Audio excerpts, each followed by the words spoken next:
Salam sejahtera saudara yang terkasih di dalam Tuhan Yesus. Kali ini kita akan membahas tema hidup yang dibarui oleh Sang Firman. Pernahkah saudara merasa kecewa? Pernahkah saudara menganggap hal-hal yang saudara lakukan di dunia ini sia-sia? Refleksi kali ini mengangkat kisah dua orang murid Yesus yang kecewa. Mereka merasa apa yang telah mereka lakukan dan korbankan sia-sia. Siapa mereka? Ya, Kleopas dan seorang murid Yesus yang lain. Saudaraku yang terkasih, Injil Lukas pasal 24 mencatat, seusai Sabat, ketika hari sudah sore, Kleopas bersama seorang murid Yesus yang lain mengadakan perjalanan ke Emmaus. Sepanjang jalan mereka bercakap tentang peristiwa yang dialami oleh Yesus, guru mereka. Mereka bercakap dan bertukar pikiran. Bertukar pikiran dalam bahasa Yunani menggunakan kata sunetein, yang artinya mereka mendebatkan peristiwa Yesus. Saat itulah Yesus datang dan ikut nimbrung dalam perjalanan mereka. Yang mengherankan, Kleopas dan murid Yesus yang lain ini tidak mengenali Yesus. Bahkan saat Yesus bertanya kepada mereka tentang topik yang mereka percakapkan, baik Kleopas dan juga murid Yesus yang bersamanya tidak mengenali Yesus. Padahal mereka bertatap muka. Karena tak sopan bertanya tapi tidak memandang muka. Nah, bagaimana bisa Kleopas dan murid Yesus yang bersamanya tidak mengenali Yesus yang bangkit? Dugaan saya karena Kleopas dan murid Yesus yang bersamanya memang tidak mengharapkan Yesus bangkit. Sama seperti murid-murid Yesus yang lain. Ketika Maria Magdalena membawa kabar Yesus hidup, hanya sedikit yang menyambut kabar itu dengan antusias. Sebagian besar murid Yesus menyambut berita itu dengan dingin. Bagi mereka, Yesus sudah wafat. Dan itu berarti seluruh harapan yang mereka gantungkan kepada Yesus sia-sia. Tak akan pernah terwujud. Yesus sudah wafat. Sekarang waktunya untuk melanjutkan hidup. Life must be go on. Bukankah ini yang mereka percakapkan? Perhatikan saja catatan Lukas ketika Yesus menanyakan hal yang sedang Kleopas dan murid Yesus yang lain percakapkan. Maka berhentilah mereka dengan muka muram. Seorang dari mereka namanya Kleopas menjawabnya, "Adakah engkau satu-satunya orang asing di Yerusalem yang tidak tahu apa yang terjadi di situ pada hari-hari belakangan ini? Apa yang terjadi dengan Yesus orang Nazaret? Dia adalah seorang nabi yang berkuasa dalam pekerjaan dan perkataan di hadapan Allah dan di depan seluruh bangsa kami. Tetapi imam-imam kepala dan pemimpin-pemimpin kami telah menyerahkan dia untuk dihukum mati, dan mereka telah menyalibkan dia. Padahal kami dulu mengharapkan bahwa dialah yang datang untuk membebaskan bangsa Israel. Tetapi sementara itu telah lewat 3 hari sejak semuanya itu terjadi. Beberapa perempuan dari kalangan kami telah mengejutkan kami. Pagi-pagi buta mereka telah pergi ke kubur dan tidak menemukan mayatnya. Lalu mereka datang dengan berita bahwa telah kelihatan kepada mereka malaikat-malaikat yang mengatakan bahwa ia hidup. Dan beberapa teman kami telah pergi ke kubur itu dan mendapati bahwa memang benar yang dikatakan perempuan-perempuan itu. Tetapi dia tidak mereka lihat. Lihat, dari narasi ini tampak jelas Kleopas dan murid-murid yang lain sesungguhnya tidak yakin bahwa Yesus bangkit. Bahkan sesungguhnya mereka tidak mengharapkan Yesus bangkit. Bagi mereka, Yesus sudah wafat. Jangan lagi berharap padanya. Jangan lagi menganggap Yesus Mesias sebab Mesias tidak mungkin mati, apalagi disalibkan. Bila Yesus benar-benar Mesias, dialah yang akan mengalahkan bangsa Roma dan memulihkan tata Daud. Jadi daripada berharap pada hal yang sia-sia, lebih baik lanjutkan hidup. Sudah cukup waktu terbuang sia-sia untuk mengikut Yesus. Sekalipun ia nabi, mempunyai kuasa yang luar biasa, tetapi ia bukan Mesias yang selama ini dinanti-nantikan. Kleopas kecewa pada Yesus yang wafat di atas kayu salib. Ia kecewa karena sudah berharap banyak pada Yesus. Ia murung karena merasa sudah melakukan hal yang bodoh, yaitu menyia-nyiakan hidup dengan mengikuti Yesus yang ia anggap Mesias.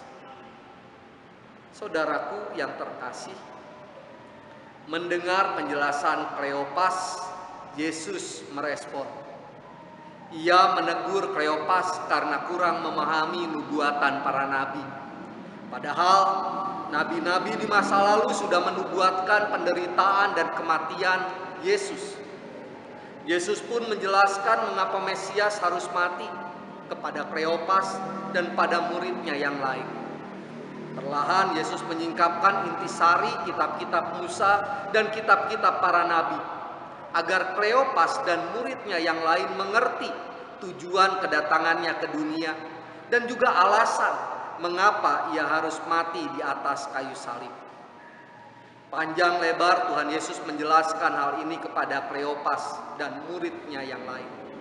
Tak terasa Kleopas pun sudah tiba di tempat tujuan. Sebagaimana keramahan orang-orang pada zaman itu, Kleopas mengajak Yesus mampir di pondoknya dan beristirahat barang sejenak. Sekali lagi, saat itu Kleopas dan murid Yesus yang lain tidak mengenali Yesus.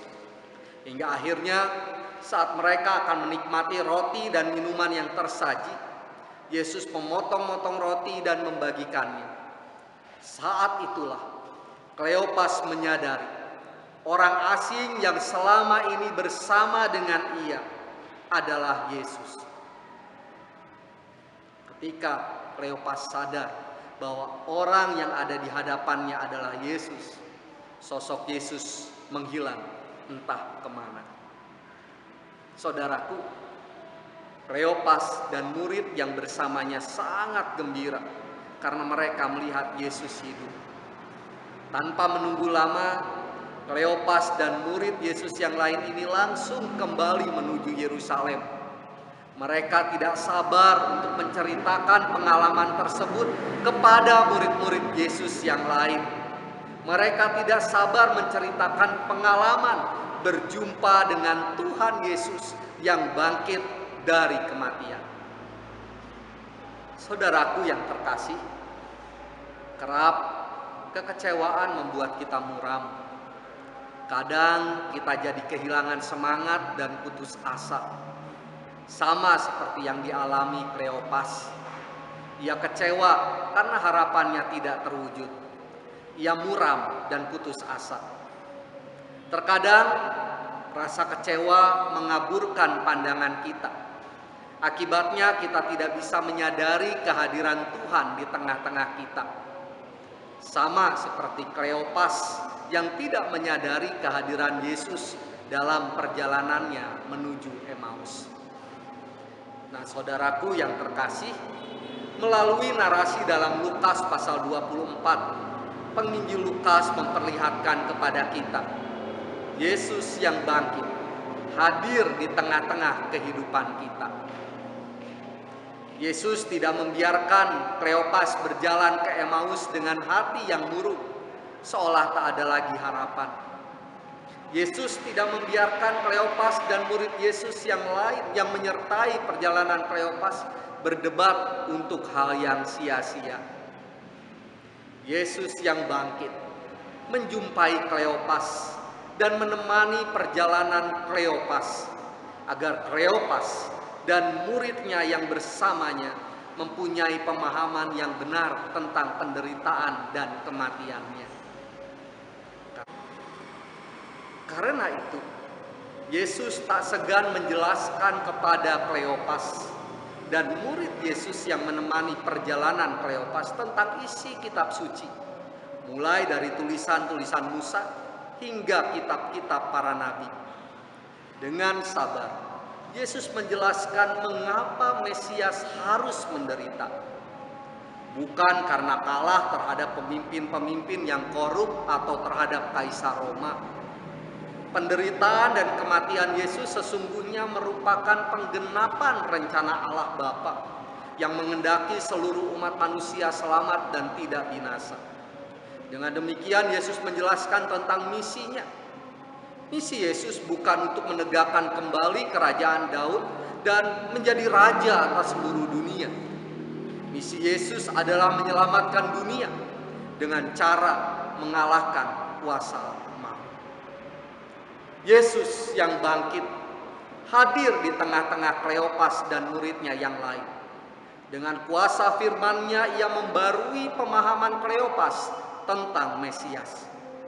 Yesus mencelikan mata Kleopas yang dibutakan oleh pemahaman yang salah tentang Mesias.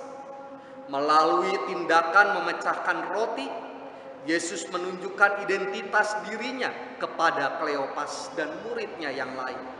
Dan seketika itu juga, hati Kleopas dan muridnya yang lain dipenuhi sukacita.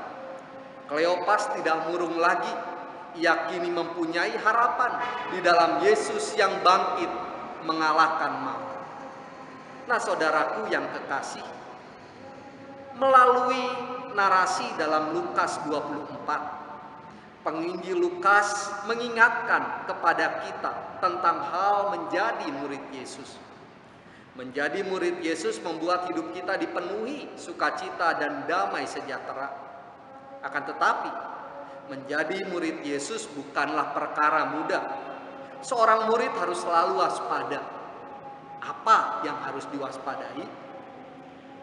Pertama, pemahaman yang keliru tentang Yesus. Kedua, pemahaman yang keliru tentang Allah dan tentang rencananya. Lukas menyampaikan bahwa tidak ada jaminan seseorang yang ikut Yesus untuk waktu yang lama, yang tahu asal-usul Yesus, yang mengenal secara tepat isi ajaran Yesus, bahkan yang selalu mengikut Yesus kemanapun Yesus pergi.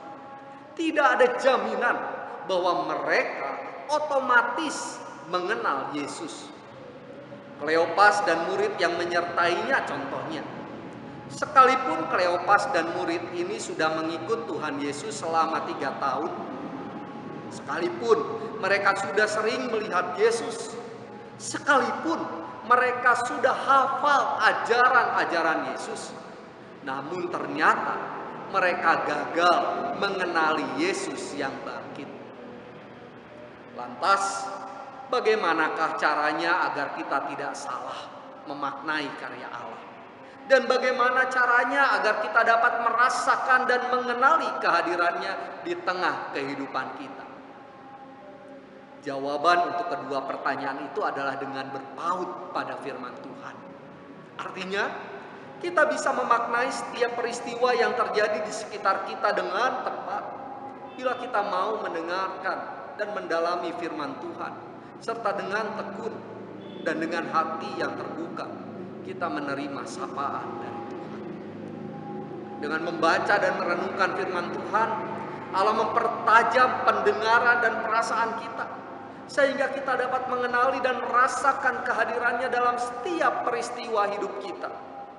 Sebab bukankah Ia bersabda, "Aku menyertaimu senantiasa." Ini berarti Allah hadir dalam setiap peristiwa kehidupan kita. Ia hadir saat kita masih bayi. Ia hadir saat kita kanak-kanak. Ia hadir saat ini, juga saat yang akan datang. Ia hadir saat kita sakit. Ia hadir saat kita sehat. Ia hadir saat kita berduka. Ia juga hadir saat kita bersuka cita dan berbahagia. Ia selalu ada dalam kehidupan kita. Sayangnya, kita kerap tidak menyadari kehadirannya. Nah, dengan semakin setia membaca dan merenungkan firman Tuhan, serta membuka hati untuk sang firman, Allah membuat seluruh indera kita peka dan dapat merasakan kehadirannya. Saudaraku yang terkasih, Allah membarui hati Kleopas. Ia mengubah duka menjadi suka. Ia mengubah keputusasaan menjadi harapan. Allah juga rindu mengubah kehidupan kita. Bila saat ini kita merasa putus asa, mari datang kepadanya. Ia akan menolong kita. Bila saat ini Kita gelisah dan takut karena masa depan yang suram, karena wabah penyakit yang tak kunjung berakhir. Mari datang kepada Tuhan. Ia menjaga kita. Tangannya yang kuat melindungi kita. Bahkan bila saat ini kita sakit pun, tangannya melindungi kita. Ia menyembuhkan kita. Bila kita bingung karena masalah dan pergumulan yang berat, mari datang kepada Tuhan. Mari semakin giat merenungkan firman-Nya, sebab hikmat-Nya memberi jalan keluar untuk setiap pergumulan kita. Bukankah pemazmur mengatakan, firman-Mu adalah pelita bagi kakiku dan terang bagi jalanku. Firman Tuhan mengubah kehidupan Kleopas. Firman Tuhan mengubah kehidupan murid-muridnya. Melalui sabdanya, Tuhan mengubah kehidupan kita. Dan melalui hidup kita yang sudah diubah oleh Allah, Allah mengutus kita untuk ikut serta mengubah dunia, menjadi berkat bagi dunia, menjadi duta-duta kasih, agar semakin banyak orang yang hidupnya terarah pada Tuhan, menjadi duta-duta kebenaran, agar semakin banyak jiwa-jiwa yang mengenal Kristus, menjadi duta-duta damai sejahtera, agar semakin banyak orang yang hidup dalam pengharapan. Tuhan beserta saudara. Amin.